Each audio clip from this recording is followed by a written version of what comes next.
Imagine arriving at your parents' house on Thanksgiving, after making the hardest decision of your life, and hearing your own father tell you that you're a disgrace, that you're no longer welcome. Your mother looks you in the eye and declares that you're no longer part of the family. All this before you can even explain why you divorced.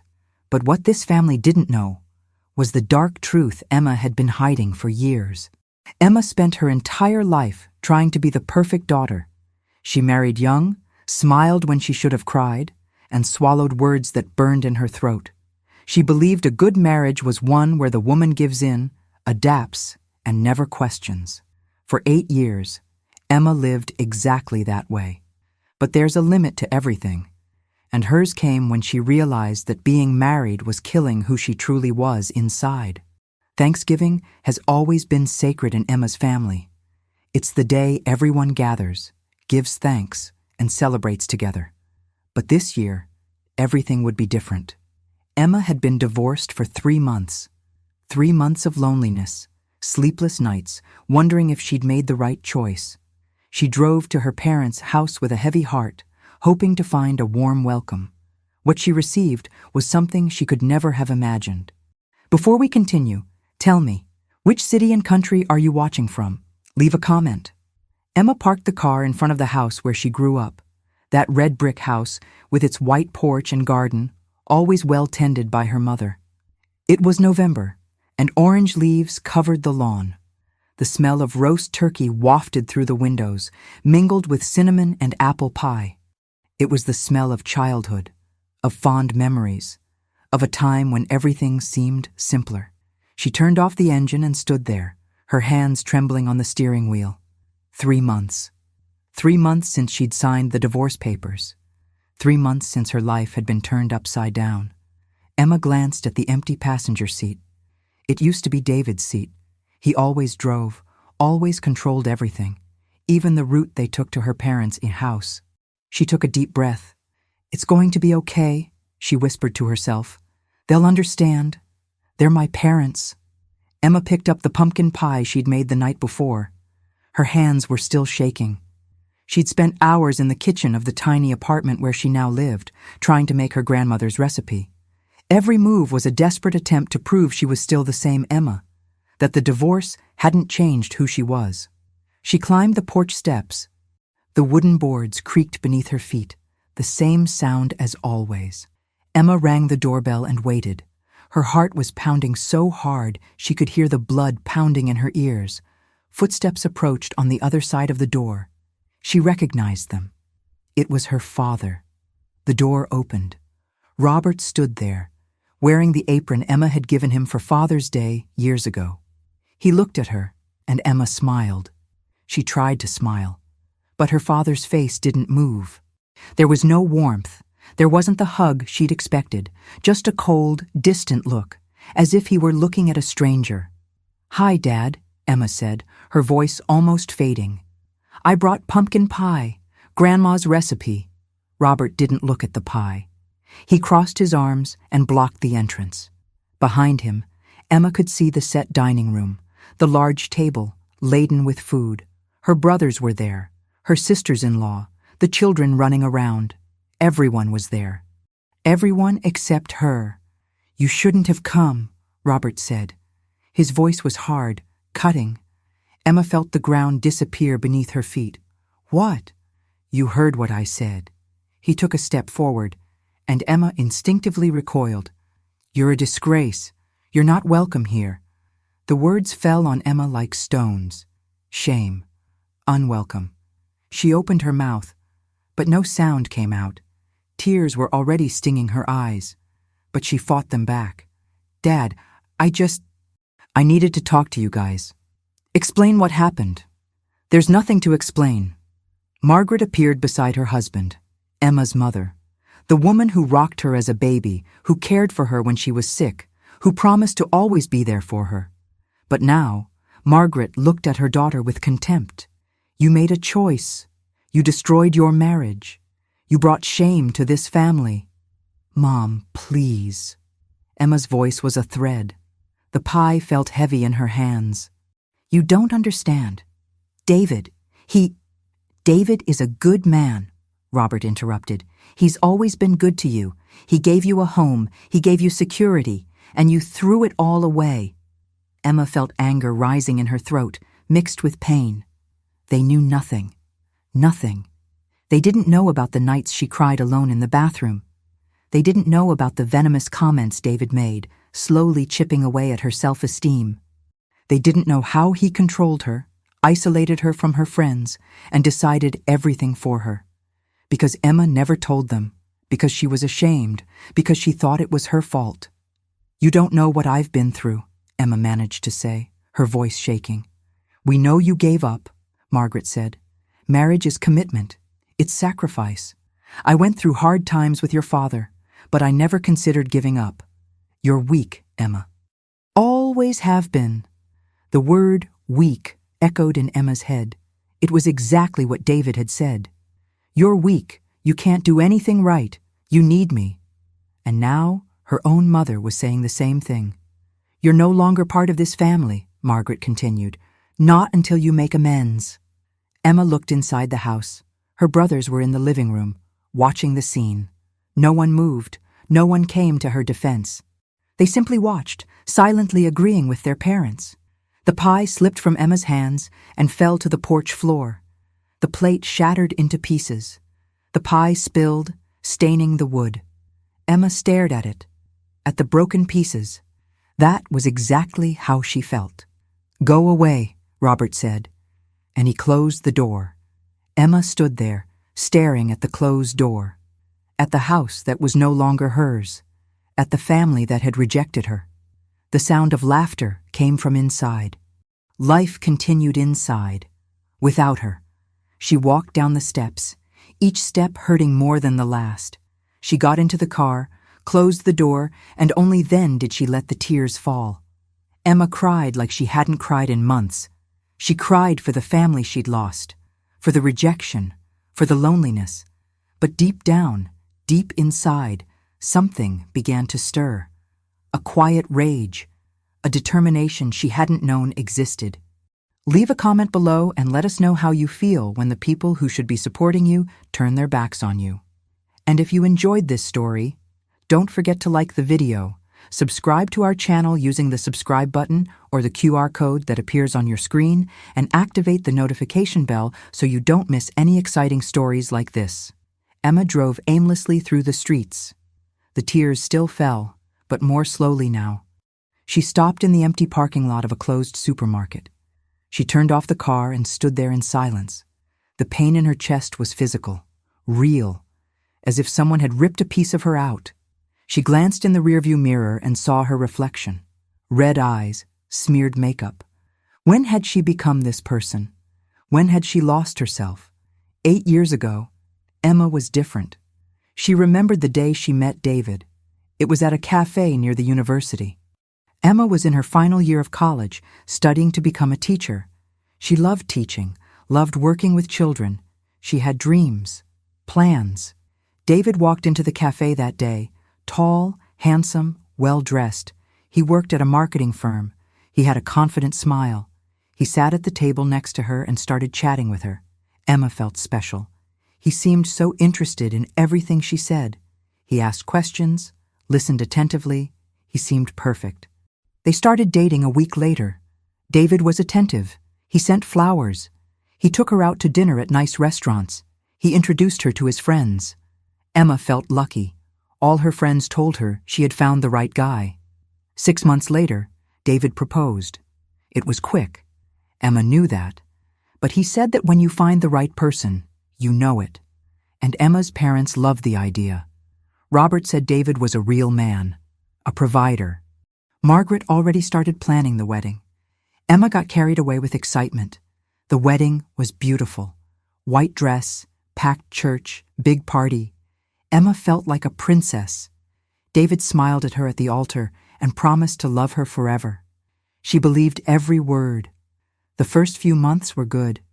They moved into a small but cozy house. Emma got a job teaching at an elementary school. She loved her students.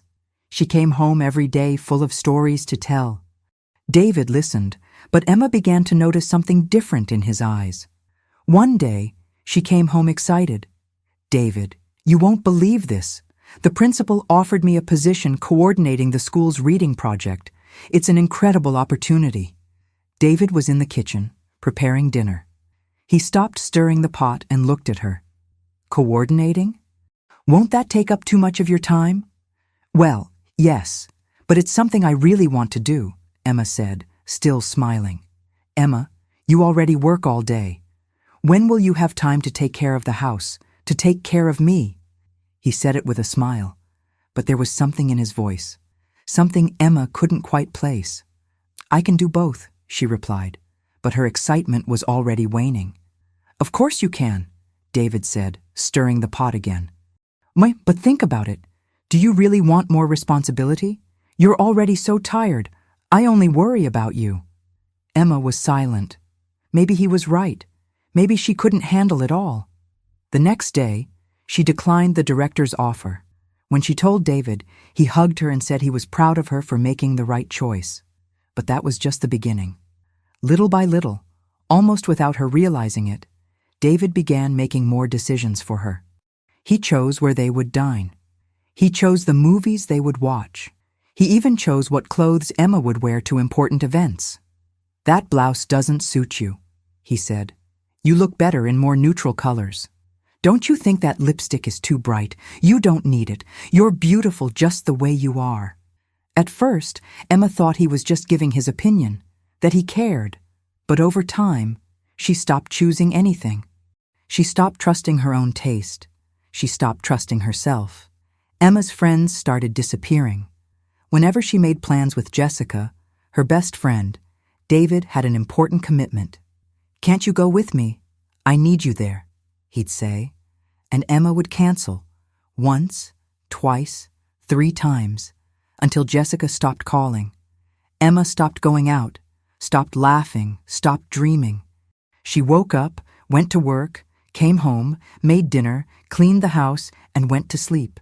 Every day was the same. And David? David always had a ready critique. Dinner is lacking salt. The house is a mess. What have you been doing all day? You're getting fat.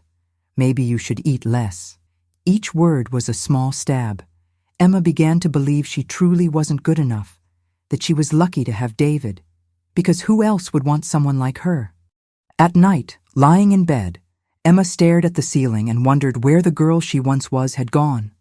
The girl who laughed out loud, who had dreams, who wanted to change the world. That girl was gone, and in her place, there was only a shadow, a faded, silent version. David never raised his hand to her. He didn't need to. Words did the work, and Emma bore it silently, because she thought that was how marriage worked. She thought that was what her mother meant when she talked about sacrifice. But that night, sitting alone in the car, Emma realized something. Sacrifice wasn't about losing who you are. Sacrifice wasn't living in fear. Sacrifice wasn't dying inside a little each day. And it was at that moment that everything began to change. Sitting there in the car, in the empty supermarket parking lot, Emma let the memories come. The pain of her parents, rejection, brought back another, older pain. The memory of the day that changed everything. The day she finally said, enough. It was 7 months before that Thanksgiving, on a Friday night that began like everyone else's, but ended in a way she never imagined. Emma had spent the day at school, dealing with difficult students and tiring meetings. She arrived home exhausted and found David sitting on the couch, looking at her with that familiar expression. Disapproval. You're late, he said, without taking his eyes off the television. I had a meeting with a student's parents. It took longer than I expected, Emma explained, setting her bag down on the table. You always have an excuse. David stood, turned off the television, and walked over to her. I work all day, Emma. The least you could do is get home on time and make dinner. Emma felt anger rise, an anger she had been bottling up for years. I work all day too, David, he laughed. It was a cold, mocking laugh. You call that work? Playing with kids? I support this house, Emma. I pay the bills. You just do what you want.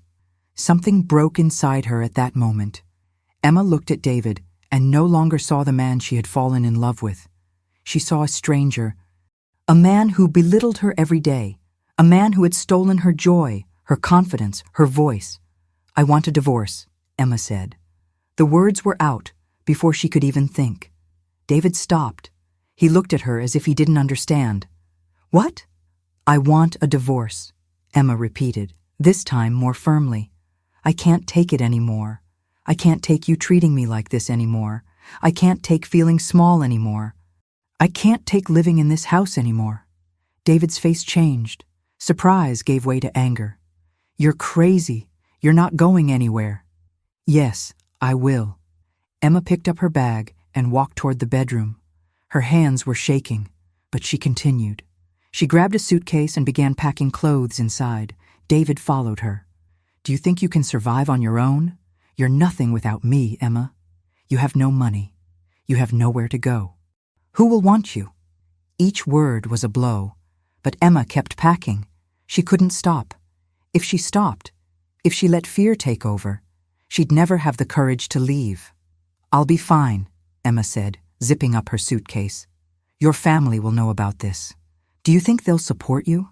Your mother always said, marriage is forever. You'll disappoint everyone." Emma stopped. It hurt more than she expected, because she knew he was right. Her parents were conservative. They believed divorce was a sin, that a good wife could endure anything. Margaret had told her that on their wedding day.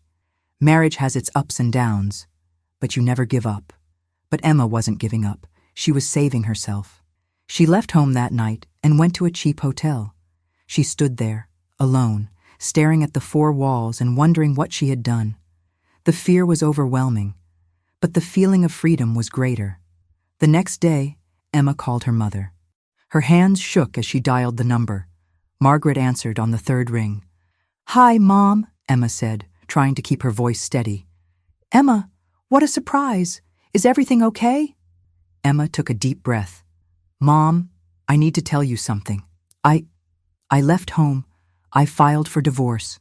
The silence on the other end was deafening. Emma waited, her heart pounding. Finally, Margaret spoke. "You did what?" "I wasn't happy, Mom.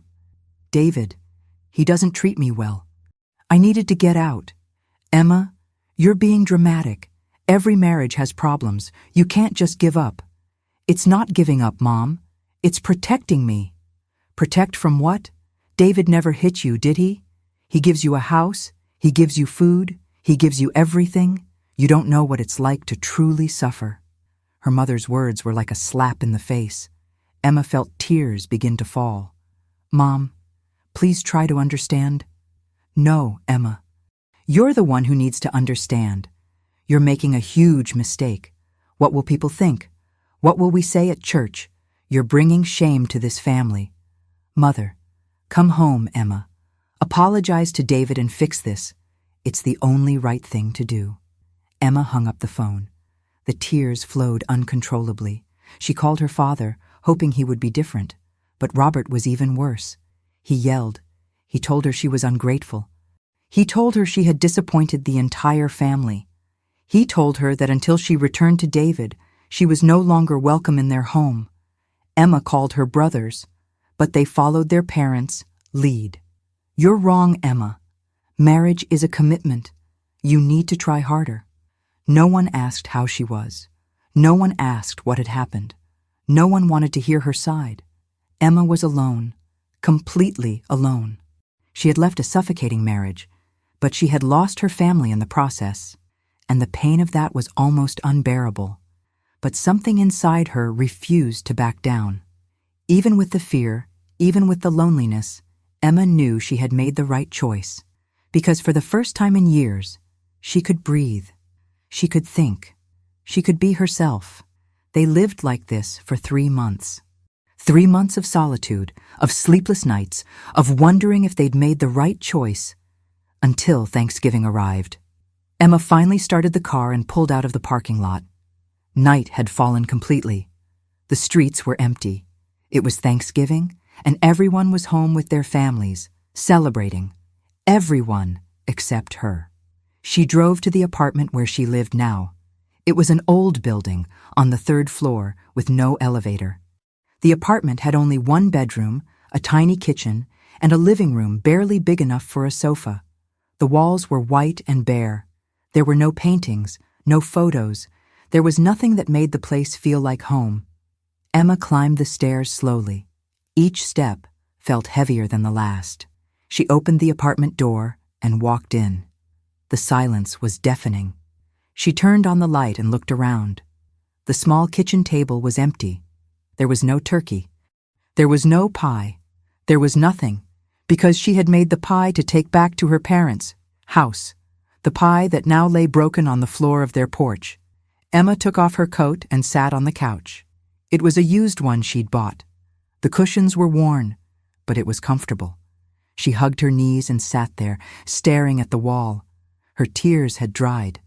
Now all that was left was emptiness. She picked up her phone. No messages, no calls, nothing. Emma opened her photo gallery. There were old photos, wedding photos, photos with her family, photos from when she could still truly smile. She swiped through the images, one by one.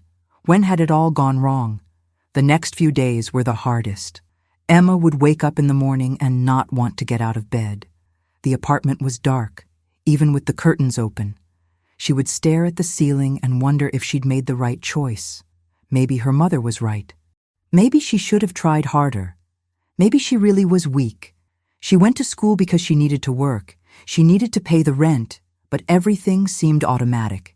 She walked into the classroom, talked to the students, but it was as if she were watching her own life from the outside, as if it wasn't really her there. At night, Emma would return to the apartment and make a sandwich. She had no energy to cook. She had no energy for anything. She ate in front of the television, watching random shows without paying attention. Then she would shower and go to bed, and every night was the same. Alone, in silence, with thoughts screaming in her head. "You're nothing without me." David's voice echoed. "Who will want you?" "You're a disgrace." His father's voice. "You're no longer welcome here.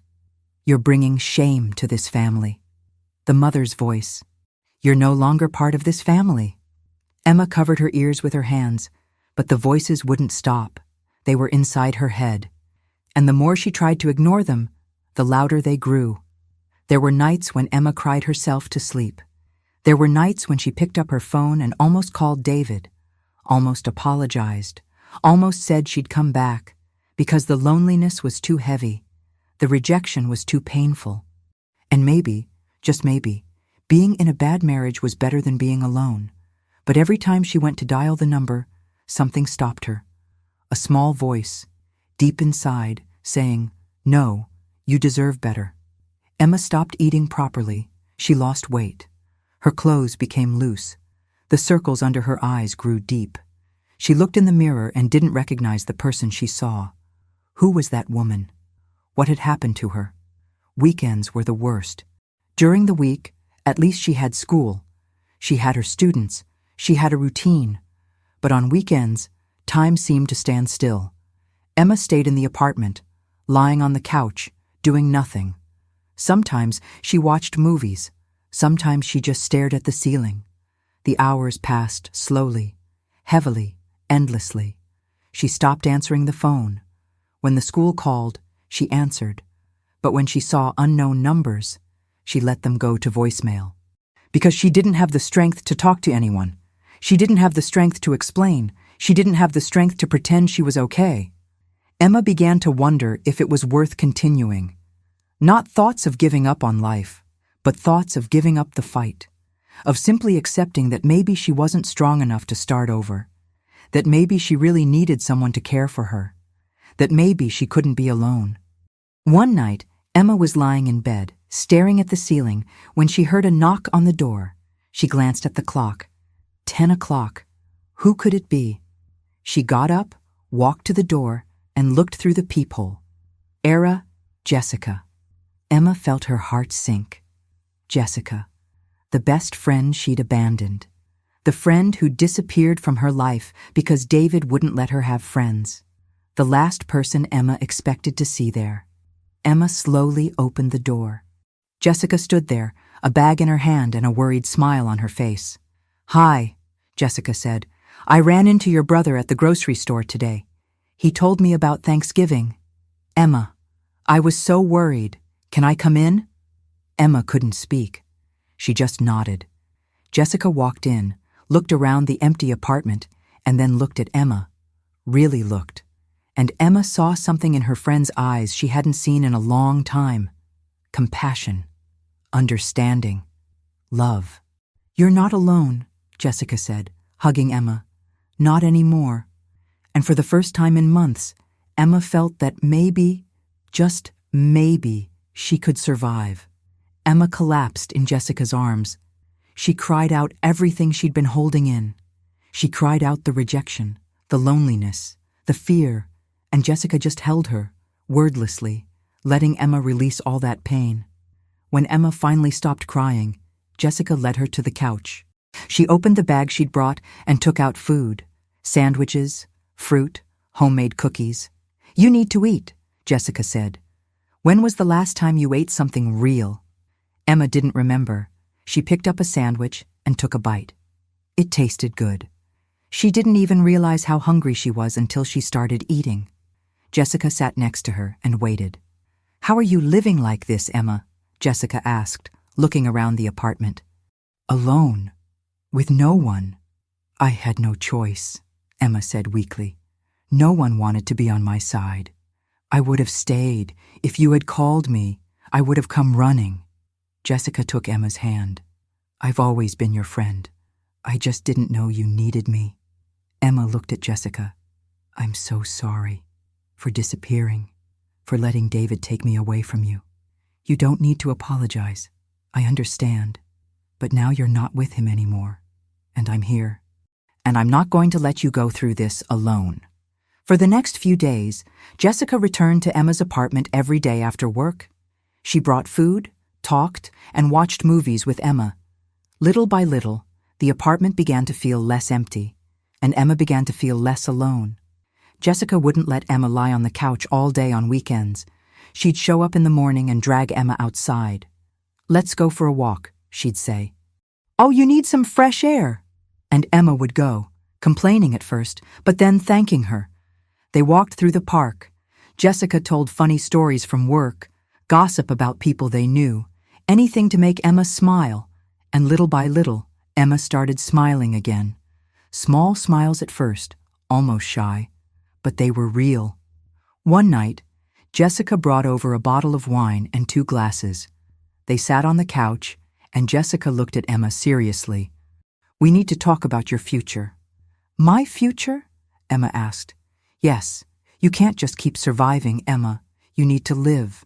And to do that, you need to have a plan." Emma didn't know where to begin. Her life consisted of work and home. She had no plans. She had no dreams. She had nothing but an empty routine. "Do you like your work at school?" Jessica asked. Emma thought. She liked the students. She liked teaching. But the pay was low. It barely covered the rent and bills. "I like teaching, but I need to earn more." "Then let's look for something better." Jessica grabbed her laptop and opened job boards. "You have experience, you have a degree, you can get something better." They spent hours staring blankly. Emma was afraid of not being good enough, afraid of being rejected, but Jessica wouldn't accept it. "You're amazing, Emma. You only forgot that because that man spent years telling you otherwise, but he was wrong." Jessica helped Emma put together a new resume. She highlighted Emma's achievements, skills, and experience. On paper, Emma looked impressive, but Emma couldn't see it. "That's not me," she said.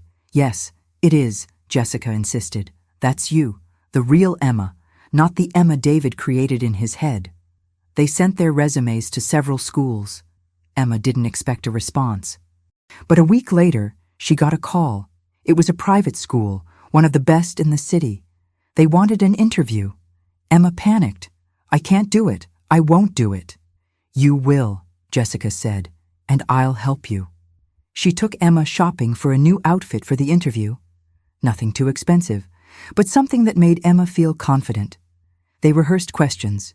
Jessica played the interviewer, and Emma answered. At first, Emma stuttered and forgot her words. But little by little, she improved. On the day of the interview, Jessica drove Emma to school. She waited in the car while Emma went inside. Emma was nervous. Her hands were sweaty. Her heart was beating fast. But she took a deep breath and went inside. The interview lasted an hour. The principal was a woman in her 50s with a kind smile. She asked questions about experience, teaching methods, and how Emma dealt with difficult students. And Emma responded. She talked about her students, about how each child was unique, about how she believed everyone could learn with the right support.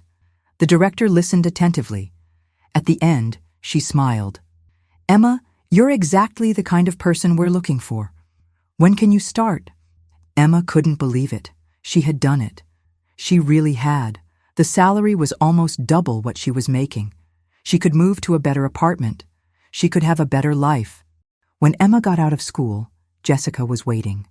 Emma got into the car with a huge smile on her face. "I got it," she said. "I got the job."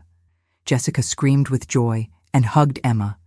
They laughed together, and for the first time in months, Emma felt hope. Maybe she really could rebuild her life. Maybe she really was strong enough. That night, as Emma lay in bed, she thought about everything that had happened. He had lost his family. He had lost his marriage. But he had gained something too. She had gained herself back. And with Jessica's help, she was beginning to see that it was worth it. With her new job, Emma finally had a little more money. She was able to move into a better apartment, with more natural light and a larger bedroom. Things were looking up. But even with her new routine, even with Jessica by her side, Emma still felt a weight on her chest, a pain that wouldn't go away. One night, while they were having dinner together, Jessica brought up a sensitive topic. "Emma, have you ever considered therapy?" Emma stopped eating. "Therapy? Yes, I think I could help you. You've been through a lot. The marriage, the divorce, the rejection from your family. That's no small thing." Emma had never considered therapy. In her family, seeking psychological help was seen as weakness. Margaret always said that strong people solve their own problems, that therapy was for wimps, for people who didn't know how to deal with life. But Emma was no longer the same person who accepted everything her mother said. She was learning to think for herself. "Maybe you're right," Emma said. Jessica helped Emma find a therapist. Her name was Dr. Susan. She had a small, cozy office with plants in the windows and a comfortable chair. Emma was nervous at her first session. She sat down and didn't know where to begin. "Tell me about yourself," Dr. Susan said, with a gentle smile. And Emma began to talk. She talked about the wedding, about David, about the divorce, about her parents, rejection at Thanksgiving. The words came faster and faster, as if she were pouring out years of silence. Dr. Susan just listened, jotting down notes every now and then, nodding. When Emma finished, she felt exhausted, but also relieved. It was the first time she'd told someone without judgment everything. "Emma," Dr. Susan said, "have you ever stopped to think that David's behavior didn't start with him?" Emma didn't understand. "What do you mean?" "You grew up in a family where your father had the final say, where your mother accepted everything without question, where you learned that a good wife has no say. You were prepared your whole life to accept what David did." The words fell upon Emma like a bolt of lightning. She had never thought of it, but it was true. Her father had always been authoritarian. He decided everything, where the family would go on vacation, which car to buy, which friends were appropriate, and her mother never questioned him. Margaret always said, "Yes, dear," and moved on. "And my mother always taught me that marriage is sacrifice," Emma said, her voice trembling. "That a good wife gives in, that the man is the leader of the family." "And you believed it," Dr. Susan said, "because it was all you knew." Emma felt tears welling up. "So, this is all my family's fault." "It's not about guilt, Emma. It's about understanding where the patterns you followed came from. Your parents taught you what they believed was right, but that doesn't mean it was right for you." In the following sessions, Emma began to see her family differently. She recalled moments from her childhood, Moments when her father would yell at her mother and her mother would bow her head and apologize. Moments when Emma wanted to do something, but her father told her it wasn't appropriate for girls. Moments when she was taught to be quiet, polite, and obedient. I was never allowed to be myself, Emma realized in one of the sessions. I always had to be what they wanted me to be. And when you finally made a decision for yourself, Dr. Susan said, they rejected you. Emma cried. She cried for everything she had lost, but also for everything she never had. She never had parents who supported her unconditionally. She never had a family who accepted her choices. She never had a place where she could be herself without fear of judgment. My mother called me weak, Emma said. She said I've always been weak. You're not weak, Emma, Dr. Susan said, leaning forward. Do you know what it means to be weak? It means staying in a marriage that destroys you because you're afraid of disappointing others. Do you know what it means to be strong? It means making the hardest decision of your life, even though you know you'll lose people you love. You're one of the strongest people I know. Emma had never thought of it that way. She'd always thought she was weak for not being able to make her marriage work, for not being the perfect daughter, for not being able to please everyone. But perhaps true strength lay in something else. Maybe it was having the courage to displease everyone to save herself. Over the months, Emma continued therapy. She learned to identify the toxic patterns she had grown up seeing. She learned that love isn't about control, that respect isn't about submission, that family isn't about obligation, but about true support. She also learned something painful. Not everyone who shares your blood deserves to have you in their lives, and it's okay to cut ties with people who hurt you, even if they're your parents, because you don't owe loyalty to someone who doesn't treat you with love and respect. Emma began to see that her parents' rejection wasn't about her. It was about them, about their limited beliefs, about their inability to see beyond what they'd always known. And though it still hurt, Emma began to understand that she didn't need their approval to live her life. But there was one thing Emma hadn't done yet, something that weighed heavily on her heart. She needed to try one last time. She needed to talk to her mother, explain, make Margaret understand, because deep down, Emma still held out hope that maybe, just maybe, her mother might change her mind. Emma spent weeks planning what she would say to her mother. She wrote letters she never sent. She rehearsed conversations in the mirror. She talked about it in every therapy session. Dr. Susan warned her that Margaret might not react the way Emma expected. But Emma had to try. She needed to know she had done everything she could. It was a Saturday afternoon when Emma finally gathered her courage. She drove to her parents' and house, the same route she'd taken on Thanksgiving. But this time was different. This time she was stronger, more prepared. Emma parked in front of the house. Her hands trembled on the steering wheel, but she took a deep breath. You can do this, she told herself. She got out of the car and walked up the porch steps. She rang the doorbell and waited. Margaret opened the door. She looked at Emma with surprise, and then coldly. What do you want here? Hi, Mom, Emma said, trying to keep her voice steady. I came to talk to you, please, just a few minutes. Margaret hesitated. She looked back into the house, then back at Emma. Your father isn't here. He's at the golf club. I know. I came when I knew he wouldn't be here. I wanted to talk to you alone. Margaret sighed and opened the door. Come in. But that doesn't mean I've changed my mind about anything. Emma walked into the house. Everything was exactly as she remembered. The same sofa, the same paintings on the walls, the smell of freshly brewed coffee. It was like stepping back in time. But Emma was no longer the same person who had grown up there. They sat in the living room. Margaret crossed her arms and waited. Emma took a deep breath and began. Mom, I came here because I need you to listen to me. Really listen to me.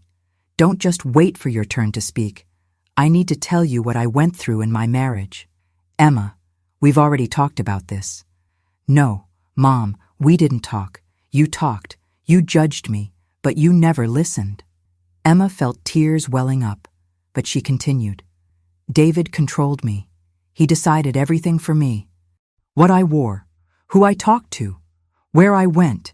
He isolated me from all my friends. He criticized me every day. He told me I wasn't good enough, that I was lucky to have him, that no one else would want me. Margaret looked at Emma, but her expression didn't change. That's an exaggeration, Emma. David was always polite when he came here. Because he knew how to behave in front of others, but when we were alone, he was different. Emma wiped away her tears. Mom, I was dying inside. I lost who I was. I couldn't smile anymore. I couldn't dream anymore. I was just a shadow. Every marriage has problems, Emma. Do you think I never had problems with your father? I know you did. I saw it. Emma leaned forward. I saw how often Daddy mistreated you, how many times he yelled at you, how many times he belittled you, and you always stayed quiet, you always accepted it, and you taught me to do the same. Margaret tensed. Your father is a good man? Maybe.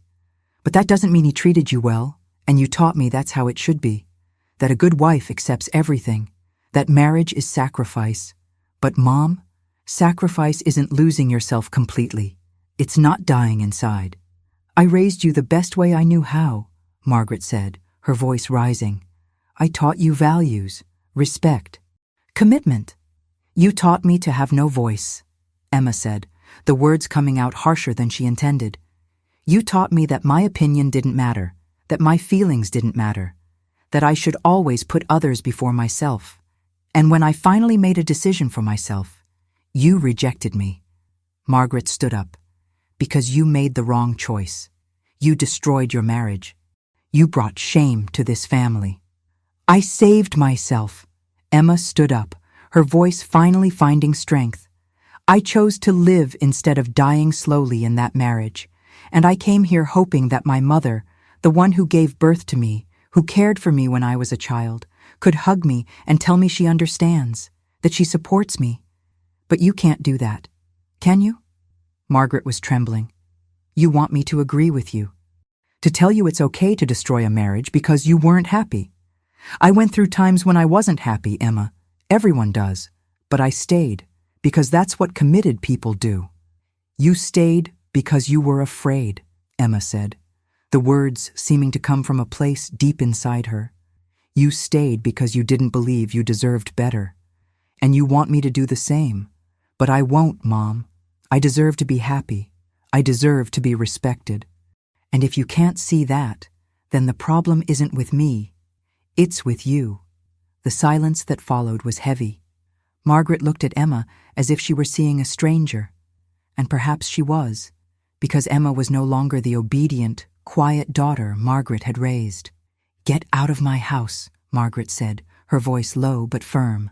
Leave and don't come back until you're ready to apologize. Emma felt her heart break again, but this time she didn't beg, she didn't cry. She just nodded, grabbed her bag, and left. As Emma got into the car, she put her hands on the steering wheel and let the tears fall. She had tried. She had given it one last chance, and the response was the same. Rejection. But something was different this time. Emma didn't feel weak. She didn't feel wrong. She felt free. Free from the hope that her parents would ever change, free from the need for their approval. Have you ever experienced something similar? Have you ever tried to make someone understand your pain and been ignored? Share your story in the comments. 2 weeks after her conversation with her mother, Emma was at home when she received a call from a number she never expected to see again. It was David. She stared at the ringing phone in her hand. Part of her wanted to ignore it, but another part, the part that was stronger now, wanted to answer, wanted to hear what he had to say. She answered. Hello? Emma. David's voice was the same. Controlled, calculated. We need to talk. About what? Your parents called me. They told me about your visit. Emma, this has to stop. You're hurting everyone with your rebellion.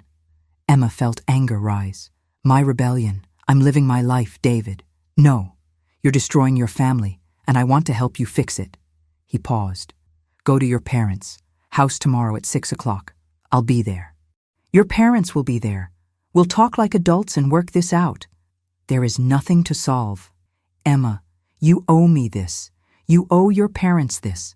Just one conversation. If after that you still want to go your own way, that's fine. But at least give me this chance." Emma knew it was a trap. She knew they wanted to pressure her to return. But something inside her wanted to go. Not to return, but to finally say everything she needed to say.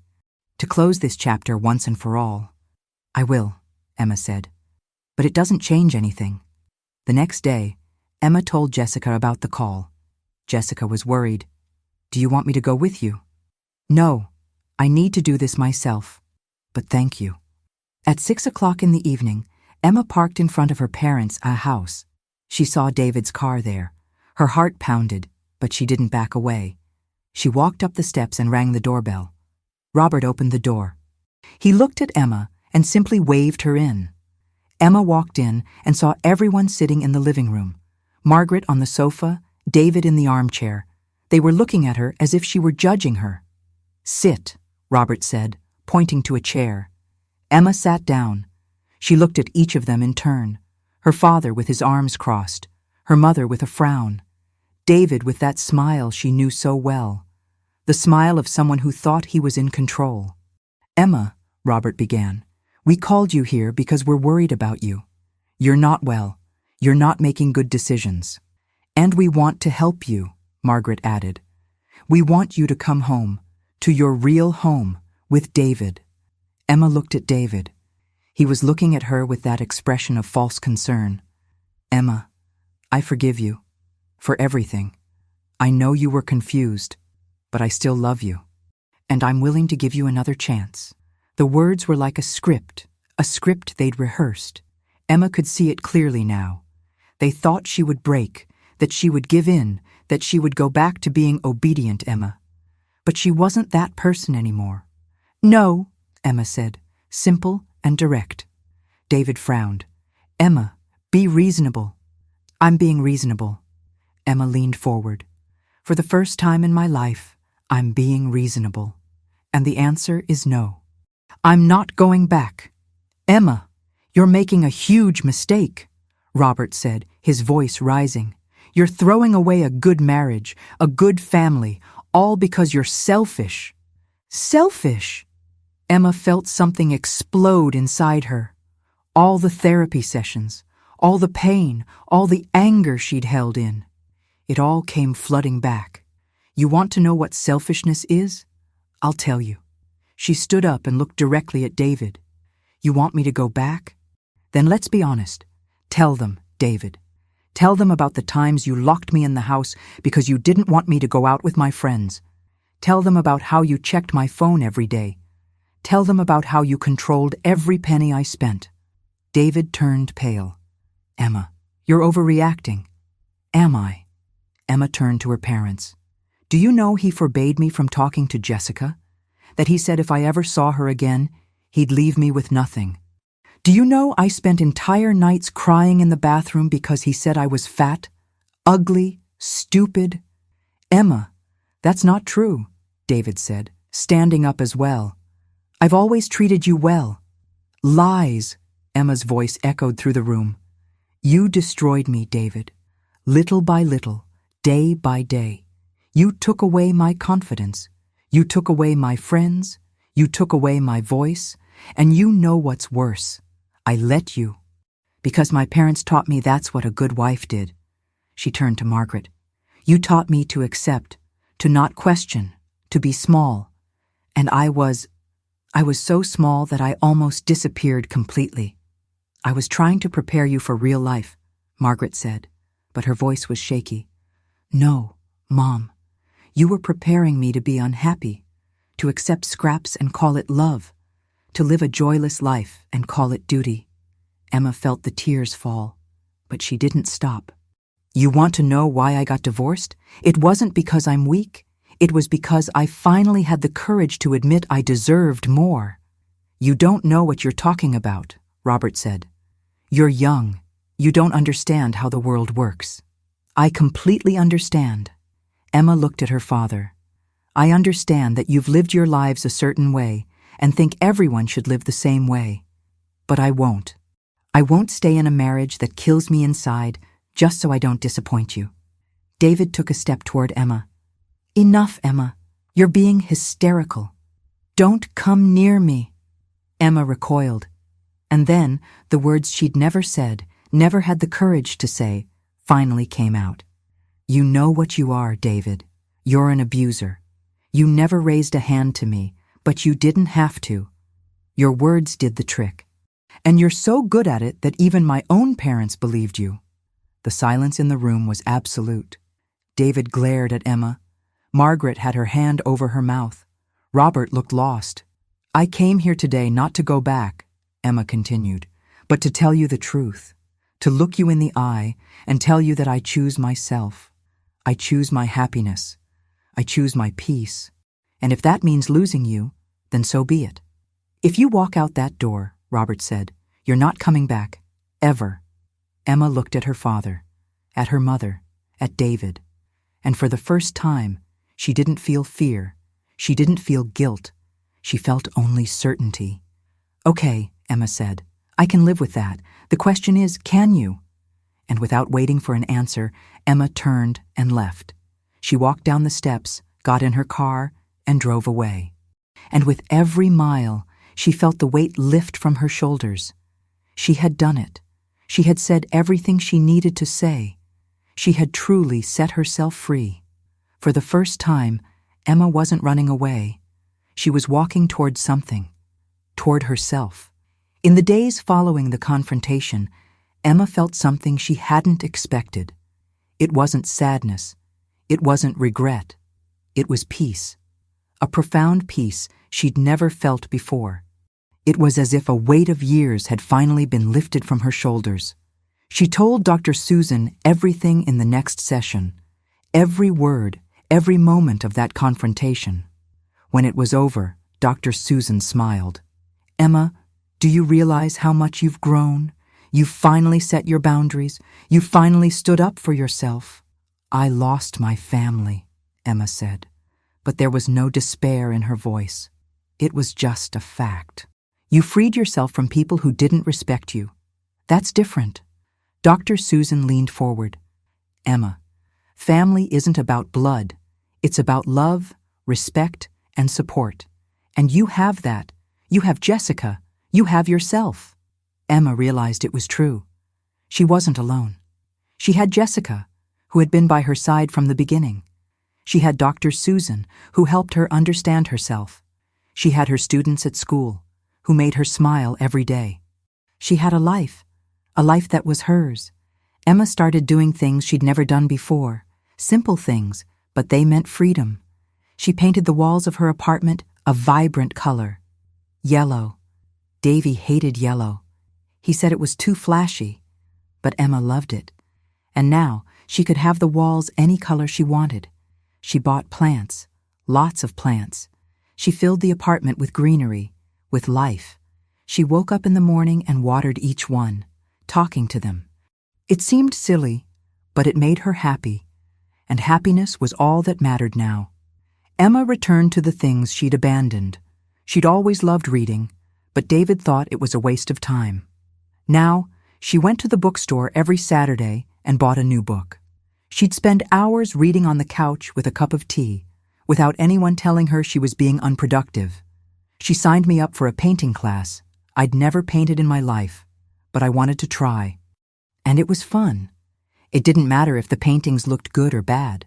What mattered was the process, the freedom to create something from nothing. Jessica took her out more often. They went to the movies, to restaurants, for walks in the park. Emma laughed again. She laughed loudly, without worrying about being too loud, without worrying about whether anyone would think it was inappropriate. At work, Emma shone. With her energy drained at home, she had more to give to her students. She created new projects. She organized events. The principal noticed and praised her. Emma, you've been amazing. The students, parents love you. The kids love you. Emma felt proud. It was something she had done alone, without anyone telling her how to do it, without anyone controlling her. It was hers. But not everything was easy. There were difficult days. Days when Emma thought about her family. Days when she saw a mother and daughter together at the supermarket and felt a pang in her heart. Days when she wondered if her parents thought about her. On those days, Emma would call Jessica or talk to Dr. Susan. She learned that it was okay to miss someone. It was okay to have bad days. But that didn't mean she'd made the wrong choice. It just meant she was human. Emma also set boundaries with other people in her life. One day, one of her brothers called. He tried to convince her to apologize to her parents. Emma listened calmly and then said, "I love you, but I'm not going to apologize for choosing my happiness. If you ever want to truly listen to me without judgment, I'll be here, but until then, I need space." It was hard to say, but it was necessary. Emma learned that boundaries weren't cruel. They were self-care, and she deserved to take care of herself. She also learned to say no. When co-workers asked her to do things that weren't her responsibility, she said no, politely but firmly. When people tried to take advantage of her kindness, she said no, and the world didn't end. People didn't hate her. They just respected her more. Emma started group therapy too. It was a group for women who had been through abusive relationships. Hearing their stories made Emma realize she wasn't alone, that what she had experienced was real, and that it wasn't her fault. One of the women in the group, Sarah, became friends with Emma. They would have coffee together after sessions. They talked about life, dreams, and new beginnings. Sarah had 3 children and was rebuilding her life alone. "It's hard," Sarah said, "but it's better than living in prison." Emma completely agreed.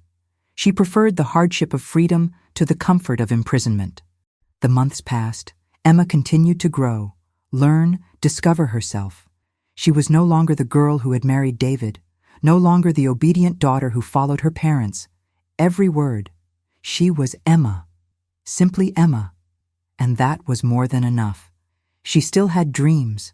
Dreams of traveling, of seeing new places, of writing a book about her experience, of helping other women going through what she'd been through. And for the first time, those dreams seemed possible. Because she no longer had anyone telling her she couldn't. No longer had anyone clipping her wings. Emma was flying. And nothing and no one was going to stop her. A year has passed since that Thanksgiving when Emma was rejected at her parents' doorstep. A year of transformation, a year of healing, a year of discovery. Emma woke that November morning to the smell of cinnamon wafting from the kitchen. She smiled. Jessica had arrived early to help prepare dinner. They had planned everything, a different Thanksgiving, a day to celebrate with the family Emma had chosen. Emma got up and went to the kitchen. Jessica was there, her apron covered in flour, stirring something on the stove. "Good morning. I hope you're ready for an epic day." "I am," Emma said, hugging her friend. "Thank you for being here." "Always," Jessica replied. As the morning progressed, other people began arriving. Sarah, from the therapy group, with her 3 children, Amanda and Nicole, friends from the school where Emma worked. Dr. Susan had also been invited and accepted. Emma's apartment, which a year ago had been empty and silent, was now full of life, laughter, and love. They cooked dinner together. Each brought something. Sarah brought mashed potatoes, Amanda brought salad, Nicole brought pumpkin pie, and Emma and Jessica made the turkey. It wasn't perfect. The mashed potatoes were a little salty. The salad had too much dressing, but it was made with love, and that was what mattered. That afternoon, while the turkey roasted in the oven, they sat in the living room. Sarah's children played on the floor. The adults talked, told stories, laughed. Emma looked around and felt gratitude. Gratitude for every person there, for every moment, for being alive and free. "Let's do a round of gratitude," Jessica suggested. "Each of you say one thing you're grateful for this year." They nodded. Sarah began. "I'm grateful to have had the courage to start over, and to have found friends like you." Amanda was next. "I'm grateful for my health, and for being able to do what I love every day." One by one, each person shared. When it was Emma's turn, she felt the tears coming, but they were good tears. I'm grateful to have learned to love myself, to have found my voice, and to have you in my life." Jessica squeezed Emma's hand. Dr. Susan smiled. It was a perfect moment. But then, the doorbell rang. Emma frowned. Everyone was already there. Who could it be? She got up and walked to the door. She looked through the peephole, and her heart nearly stopped. Era Margaret. Emma opened the door slowly. Her mother stood there, alone, with an expression Emma had never seen before. Vulnerability. "Hi, Emma," Margaret said, her voice low. Mom. Emma didn't know what to say. "What are you doing here?" Can I come in? Just for a few minutes." Emma hesitated. She glanced back. Jessica was watching, ready to intervene if necessary. Emma looked back at her mother and nodded. They walked out into the building's hallway, closing the door behind them. They stood there in silence for a moment. Margaret stared at her hands. Finally, she spoke. "I asked Jessica for your address. I hope you don't mind." "Okay," Emma said, keeping her guard up. "Emma, I came here because I need to tell you something." Margaret took a deep breath. "You were right." Emma blinked. "What?" "About everything. About David. About the wedding. About me." Margaret looked at Emma, tears in her eyes. "2 weeks after that day you came to our house, David showed up. He was drunk. He started yelling. He said horrible things about you. And then, he admitted it.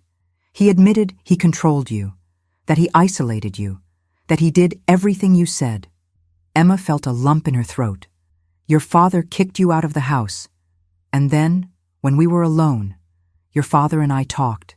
We really talked. For the first time in years." Margaret wiped away her tears. "And I realized you weren't wrong. I was. I've spent my whole life accepting things I shouldn't have, and I taught you to do the same. And I'm sorry, Emma. I'm sorry for not listening to you, for not protecting you, for judging you when I should have embraced you." Emma couldn't speak. The tears fell silently. "I don't expect you to forgive me," Margaret continued. "I don't expect things to go back to the way they were. But I needed to come here and tell you that I was wrong, and that I'm sorry, and that I love you. I always have. I just didn't know how to show it in the right way." Emma wiped away her tears. She looked at her mother, at the woman who had raised her, who had hurt her, but who now stood there, vulnerable, apologizing. It wasn't a fairy tale ending. It didn't fix everything, but it was a beginning. "Thank you for coming," Emma said, "for saying that. It means a lot." "Are you going to be okay?" Margaret asked, looking at the apartment door. Emma looked too. She could hear the laughter inside, her chosen family, her new life. "Yes, I will. I'm more than fine. I'm happy." Margaret smiled, a sad smile, but genuine. "I'm happy for you. I really am." They stayed there for a few more minutes. They talked a little, not about the past, but about the present, about Emma's life now. And when Margaret left, Emma went back into the apartment. Jessica looked at her. "Is everything okay?" Emma nodded. "It's okay. It's more than okay." And it was true.